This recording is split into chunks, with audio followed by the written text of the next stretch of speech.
વિછિયાના ઘનશ્યામ રાજપરાની હત્યા બાદ police station બાદ થયેલા પથ્થરમારાનો કેસ. પથ્થરમારાની ઘટનામાં કોળી યુવાનોની ધરપકડનો મામલો ગરમાયો છે. કોળી ઠાકોર સેના દ્વારા અલ્ટિમેટમ આપ્યું છે. સમાજના 84 લોકોને પોલીસ દ્વારા ખોટી રીતે ફસાવવામાં આવ્યાનો આક્ષેપ કરાયો છે. પોલીસ દ્વારા ખોટી રીતે લાઠીચાર્જ અને માર મરાયાનો આક્ષેપ જયેશ ઠાકોરે કર્યો છે. જવાબદાર પોલીસકર્મીઓ સસ્પેન્ડ નહીં થાય તો 25 જાન્યુઆરીએ ગુજરાત બંધનું એલાન કરવાનું પણ જાહેરાત કરી છે. હું ગુજરાત કોળી ઠાકોર સેના અધ્યક્ષ જયેશ ઠાકોર. વિછિયાના બનાવમાં જે પોલીસે પબ્લિક ઉપર પથ્થરમારો કર્યો છે, જેને લાકડીઓથી માથા ફાડી નાખ્યા છે, જે 84 લોકોને પોલીસ સ્ટેશનની અંદર પૂરી જેને માર મારવામાં આવ્યો છે, જેના માથા ફાડી નાખવામાં છે, એ પોલીસ વાળાને 5 દિવસમાં જો સસ્પેન્ડ કરવામાં નહીં આવે ને તો 25/1/2025ના દિવસથી ગુજરાત બંધ થશે. આ કોળી સમાજનો નિર્ણય છે.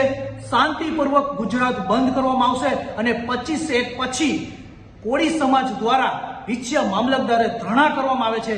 જો શું સમાજના આગેવાનો શું સમાજના ન્યાય માટે લડવા ઊભા થાય તો પોલીસ દ્વારા પકડીને મારીને અંદર પૂરવામાં આવશે. તો શું સમાજના આગેવાનો આવી રીતે ઊભા થશે? તમને શું અમારા જેવાને નોટિસ આપીને શું બેસાડવામાં આવે છે? નહીં. હવે આ બધું નહીં સહન કરવામાં આવે. 5 દિવસની અંદર જો પોલીસ વાળાને સસ્પેન્ડ કરવામાં નહીં આવે તો 25મી તારીખથી ગુજરાત બંધ કરવાનું આ એલાન કોળી સમાજ દ્વારા કરવામાં આવે છે.